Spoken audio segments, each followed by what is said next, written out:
Welcome. आज हम लोग फिर से वापस आ गए अपने क्लास की तरफ। हम लोग लास्ट क्लास में electric field due to electric dipole cover कर लिए हैं, ठीक है। आज हम लोग एक नया टॉपिक स्टार्ट करेंगे जिस टॉपिक का नाम है कपल। क्या नाम है? कपल, ठीक है। सबसे पहला सवाल, आप लोगों ने कपल देखा? हाँ, देखा ही होगा। कहाँ देखा है? सर पार्क में देखे, वेरी गुड। सर रोड पे देखे, हाँ। और सर थिएटर में देखे, सही। और बहुत जगह आप लोगों को कपल नजर आता है, ठीक है। हम भी आप लोगों को यहाँ पे कपल पढ़ाएंगे और आपको समझाएंगे कि क्या है कपल, ठीक है। आप लोग जो देखे हैं और जो हम देखते हैं उसमें डिफरेंस क्या है। आइए स्टार्ट करते हैं हमारा टॉपिक कपल। सबसे पहले हम एक बॉडी लेते हैं, मान लेते हैं कि ये एक बॉडी है, ठीक है। इस बॉडी पे हम लोग दो इक्वल एंड ऑपोजिट फोर्स लगा रहे हैं, ठीक है। जस्ट यहां पे इस तरह से देखेंगे हम लोग, ये एक बॉडी है। इस बॉडी पे एक फोर्स इधर और एक फोर्स इधर हम लगा रहे हैं। जब हम इस बॉडी पे इस तरह से फोर्स लगा रहे हैं तो ये जो चीज बन रहा है, इसी चीज को हम क्या बोलते हैं? Couple. Pair of forces equal in magnitude, opposite in direction and acting at two different points of same body। Force का एक जोड़ा, कपल का मतलब भी आप जानते हैं जोड़ा होता है। फोर्स का एक जोड़ा जिनका मैग्नीट्यूड बराबर सेम होगा, जिनका डायरेक्शन ऑपोजिट होगा। डायरेक्शन कैसा होगा? ऑपोजिट होगा। और एक ही बॉडी के दो अलग अलग पॉइंट पे ये काम करेंगे तो इस चीज को हम क्या बोलते हैं? कपल बोलते हैं। क्या बोले हम? Pair of forces equal in magnitude, opposite in direction and acting at two different points of same body। ठीक, आगे बढ़ते हैं हम लोग और इसको डिफाइन करते हैं। डिफाइन हम लोग करेंगे, लिखेंगे pair of forces equal in magnitude,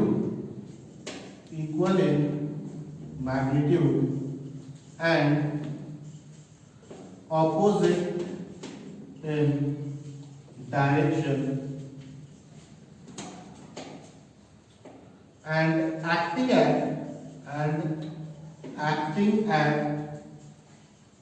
two different point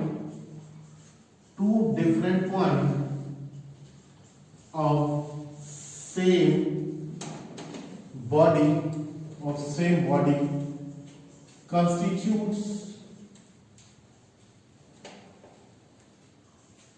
constitutes a couple, ठीक है।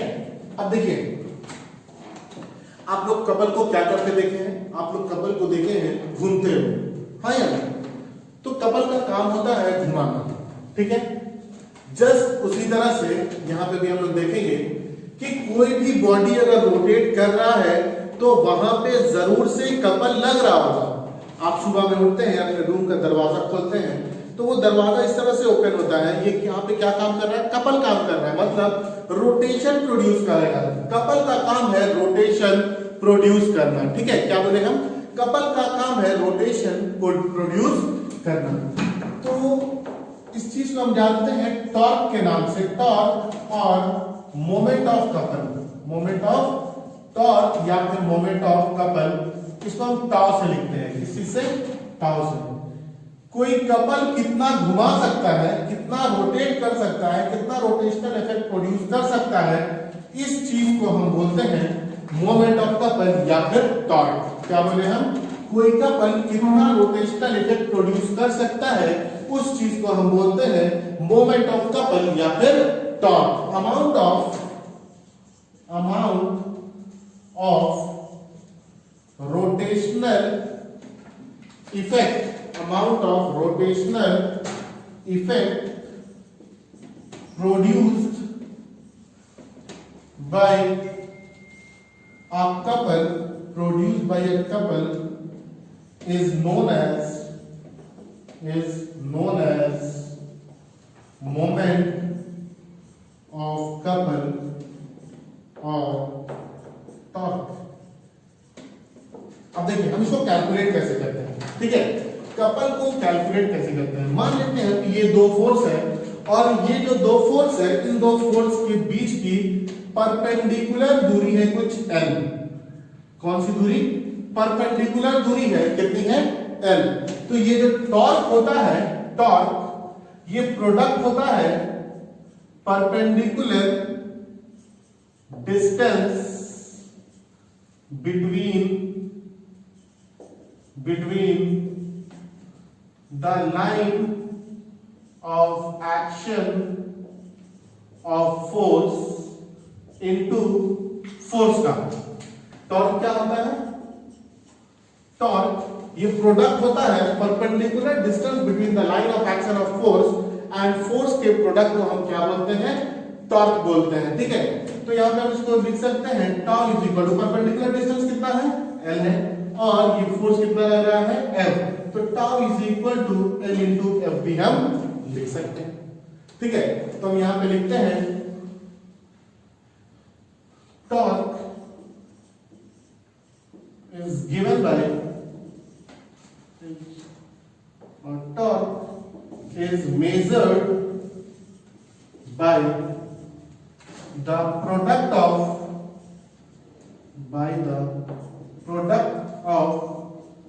perpendicular distance between the line of action of force and force, by the product of perpendicular distance between the line of action of force and force। अब matter ये करता sir ये line of action of force क्या होता है? दो बार आप बोल दिए, बट आप ये नहीं बताया कि line of action of force क्या होता है।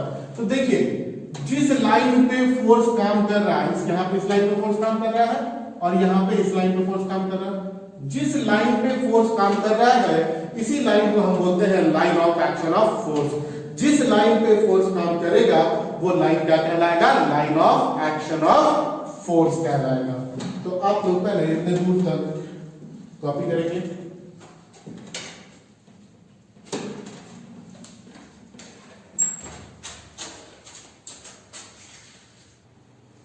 आगे देखते हैं expression for torque. Expression for torque आइए देखिए थोड़ा आसान सा डायग्राम बनाते हैं हम लोग। ये हम मानते हैं कि बॉडी है, बॉडी यहाँ पे इंक्लाइन हो गया, हाँ, और इस बॉडी पे हम लोग दो फोर्स लगा रहे हैं, एक फोर्स इधर है और एक फोर्स इधर, ये भी है, ठीक है, ये भी फोर्स, ये भी फोर्स, ठीक है। मान लेते हैं कि इस बॉडी का जो लेंथ है ये है कुछ r बोल देते हैं, ठीक है, कितना है?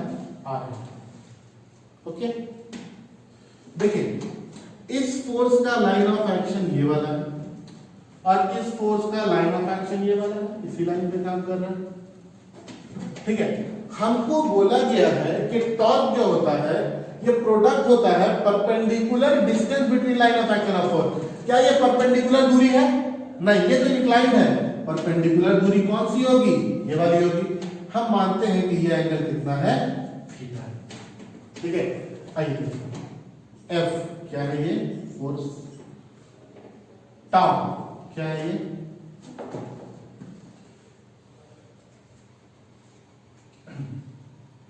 टाउ,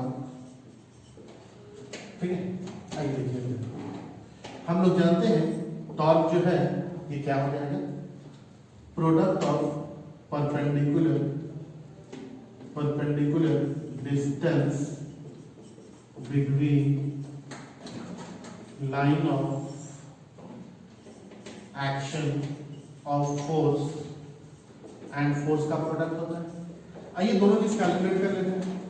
देखिए मान लेते हैं इसको ए बोले, इसको बी बोले और इसको सी बोले, ठीक है। तो from triangle A C B, from triangle A C B, अगर हम आपसे पूछ दें कि बताइए बी सी क्या होगा, या फिर सिंपल हम आपसे पूछ दें कि बताइए साइन थीटा क्या है, साइन थीटा क्या बोलेंगे सर? परपेंडिकुलर मतलब C B divided by hypotenuse मतलब ए बी।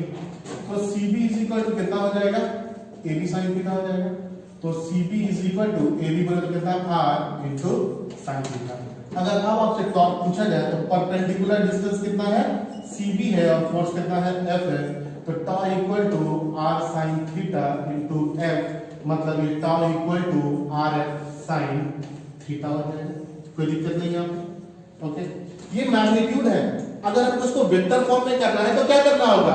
अगर हमको इसको वेक्टर फॉर्म में लिखना है तो हमको सबसे पहले इसको यूनिट वेक्टर से मल्टीप्लाई करना होगा, क्योंकि मैग्नीट्यूड को वेक्टर में कन्वर्ट करने के लिए यूनिट वेक्टर चाहिए। तो हम लोग क्या करेंगे? दोनों साइड मल्टीप्लाई करेंगे, multiply both side by n cap.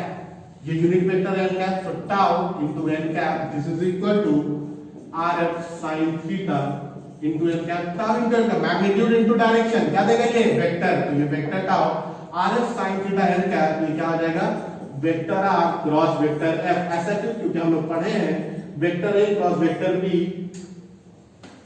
ऐसा इसलिए क्योंकि हम लोग पढ़े हैं, क्या पढ़े हैं? Vector a cross vector b is equal to A B sine theta into n cap.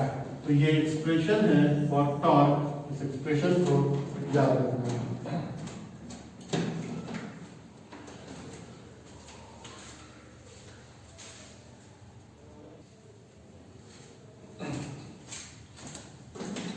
चलिए आगे हम लोग स्टार्ट करेंगे और नया टॉपिक देखेंगे। हम लोग किसी टॉपिक से रिलेटेड लिखेंगे हेडिंग में expression for torque acting on an electric dipole kept in uniform electric field। देखिए ये भी क्वेश्चन आपके एग्जाम में 3 मार्क्स में बहुत ज्यादा पूछा जाता है। ये क्वेश्चन आपके एग्जाम में 3 मार्क्स में बहुत ज्यादा ही पूछा जाता है, तो आप लोग इसको भी ध्यान से देखेंगे। Expression for torque acting on an electric dipole kept in uniform electric field. हम लोग को एक्सप्रेशन निकालना है टॉर्क के लिए जब हम किसी इलेक्ट्रिक डाइपोल को कहां रखेंगे? इलेक्ट्रिक फील्ड में रखेंगे। कैसा electric field? Uniform electric field. आइए देखते हैं इधर।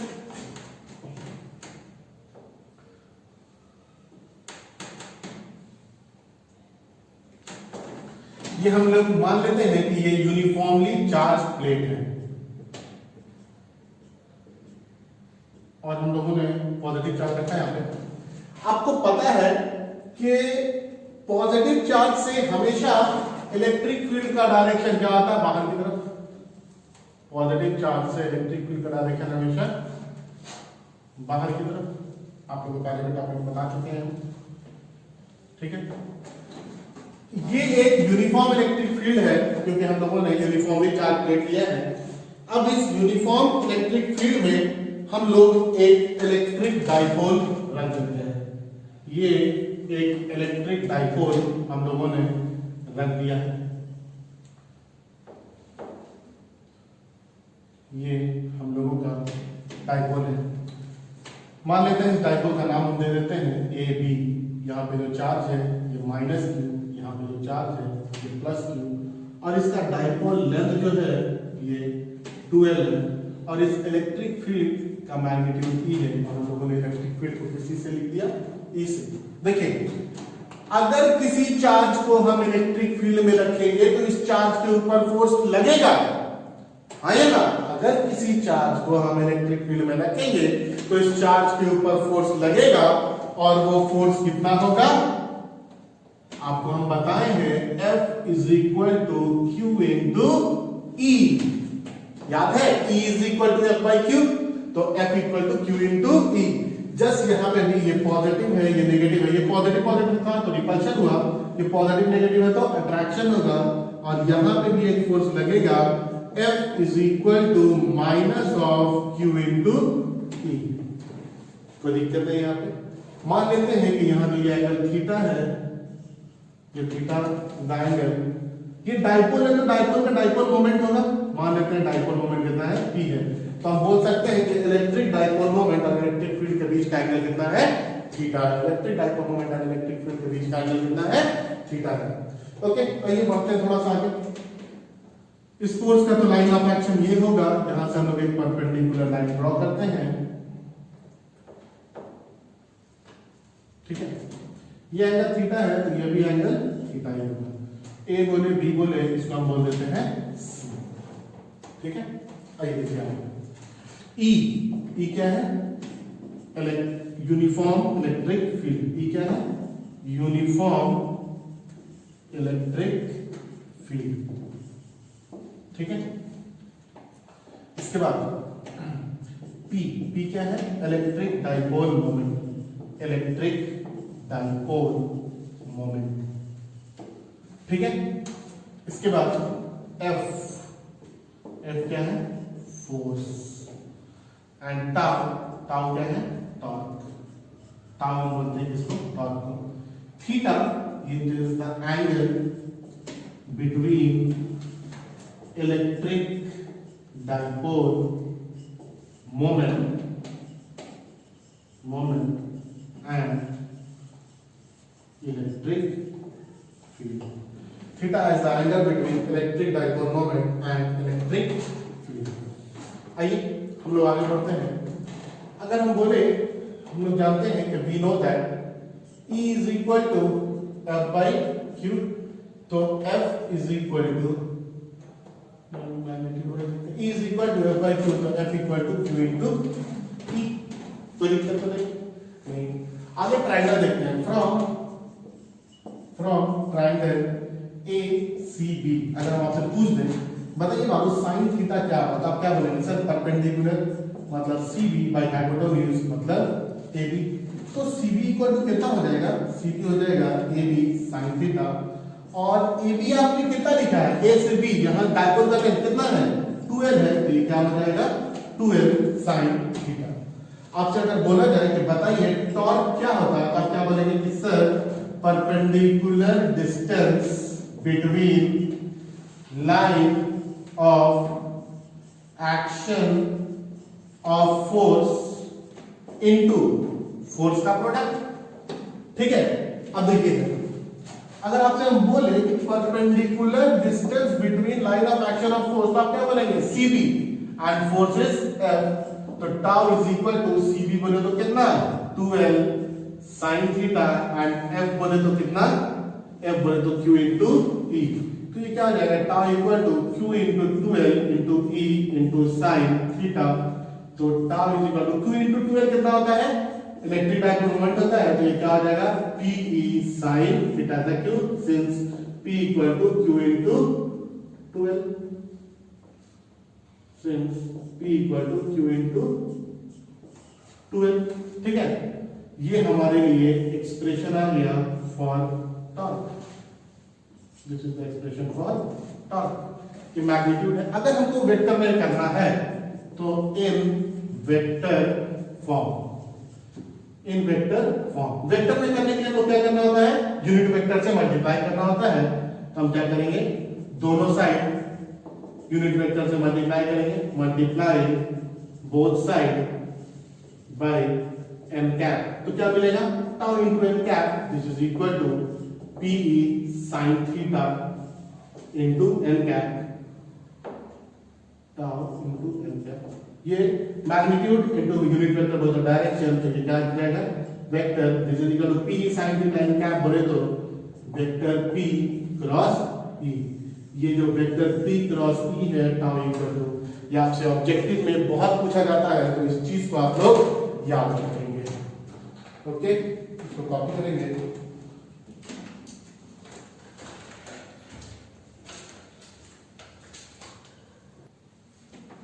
आइए आगे हम लोग स्पेशल केस देखते हैं, स्पेशल केस। और स्पेशल केस में सबसे पहला है case 1, if theta equal to 0 degree. देखिए थीटा 0 डिग्री बोलने का मतलब क्या है? थीटा क्या है? एंगल है इलेक्ट्रिक डाइपोल मोमेंट और इलेक्ट्रिक फील्ड के बीच का। हाँ या ना? सही बात है। तो थीटा 0 मतलब क्या रहेगा? इलेक्ट्रिक डाइपोल मोमेंट और इलेक्ट्रिक फील्ड दोनों का सेम डायरेक्शन होगा। इधर इलेक्ट्रिक फील्ड ऐसे जा रहा है, ये इलेक्ट्रिक डाइपोल मोमेंट अभी इंक्लाइंड है। जब थीटा 0 है मतलब दोनों का डायरेक्शन क्या हो जाएगा? सेम हो जाएगा। मतलब electric dipole moment and electric field are in same direction. If theta equal to 0 that is electric dipole moment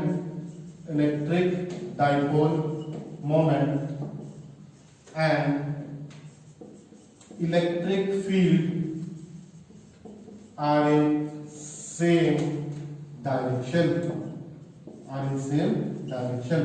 अब देखिए थीटा 0 मतलब sine theta 0, sine theta equal to sine 0 and sine 0 का वैल्यू 0।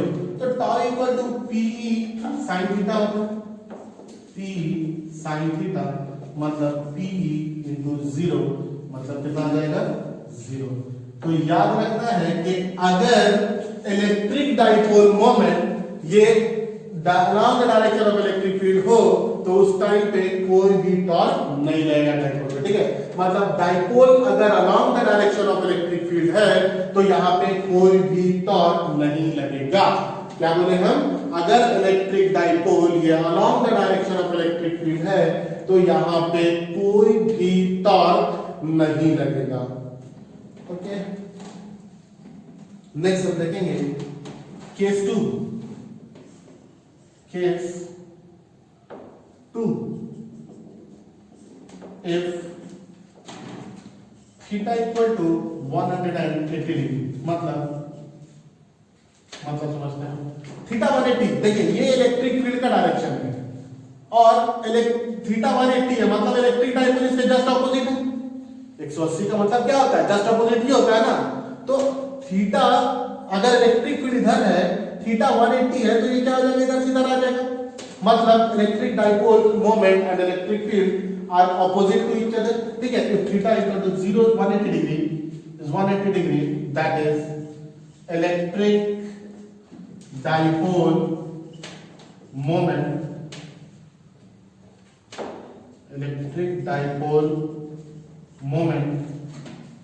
is opposite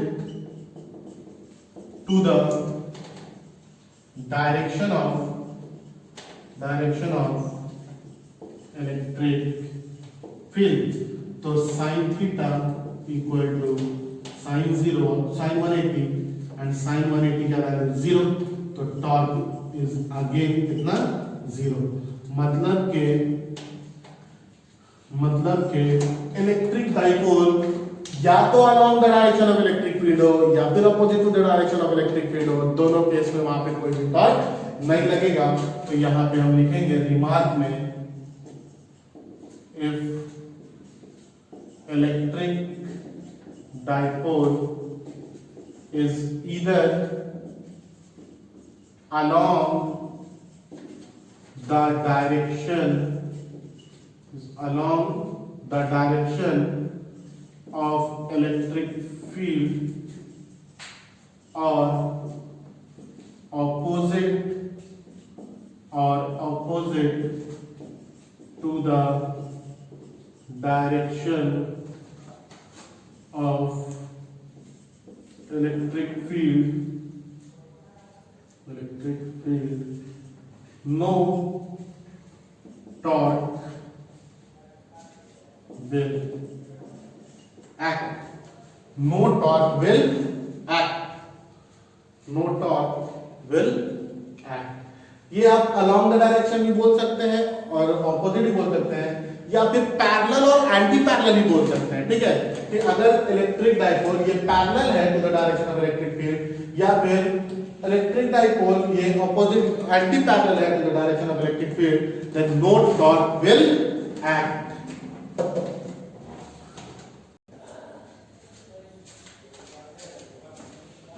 आइए next देखते हैं case 3। If theta theta equal to 90 degree, that is electric dipole is perpendicular to the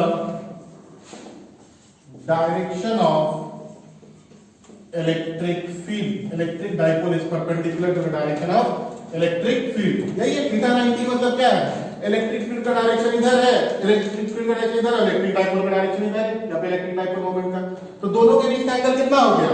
90 degree. और अगर angle 90 है मतलब sin theta is equal to sin 90, and sin 90 का value कितना? 1, तो tau equal to PE sin theta होता है, तो यहाँ पे PE into sin 90, and sin 90 बोले तो 1, तो टाउ इक्वल टू कितना हो गया? P into E, and this is maximum value of torque. ये क्या है? दिस इज मैक्सिमम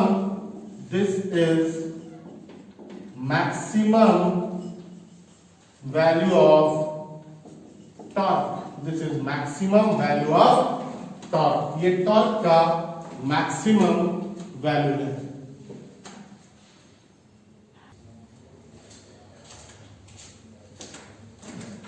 चलिए हम लोग क्वेश्चन देखते हैं।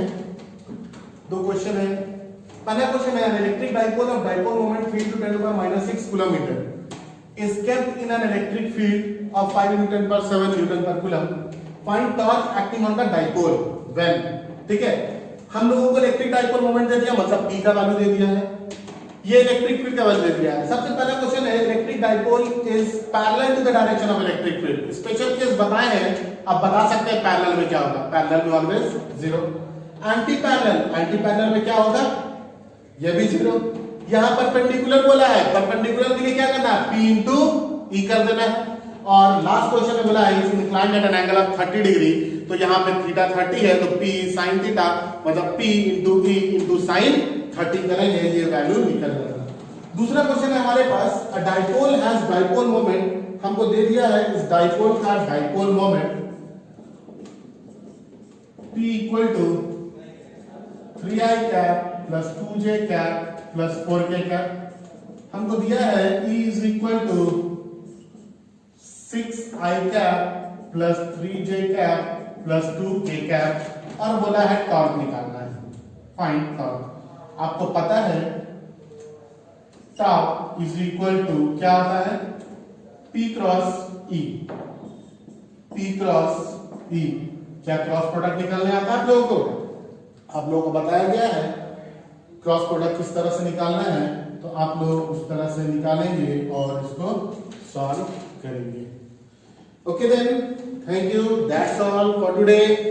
मेरे ख्याल से आज का लेक्चर आप लोगों को समझ में आया होगा। ये टॉपिक इंपॉर्टेंट था, इस टॉपिक से रिलेटेड क्वेश्चन भी मैंने आप लोगों को बताया है। ये क्वेश्चन को आप लोग सॉल्व करेंगे, ये आप लोगों के लिए प्रैक्टिस क्वेश्चन है। जो भी डाउट्स हो कॉल करें, मैसेज करें, कमेंट्स करें, और प्लीज शेयर भी करें आप खुद को, अपने दोस्तों को, ताकि आपके दोस्त भी कुछ अच्छी चीजें सीख सकें।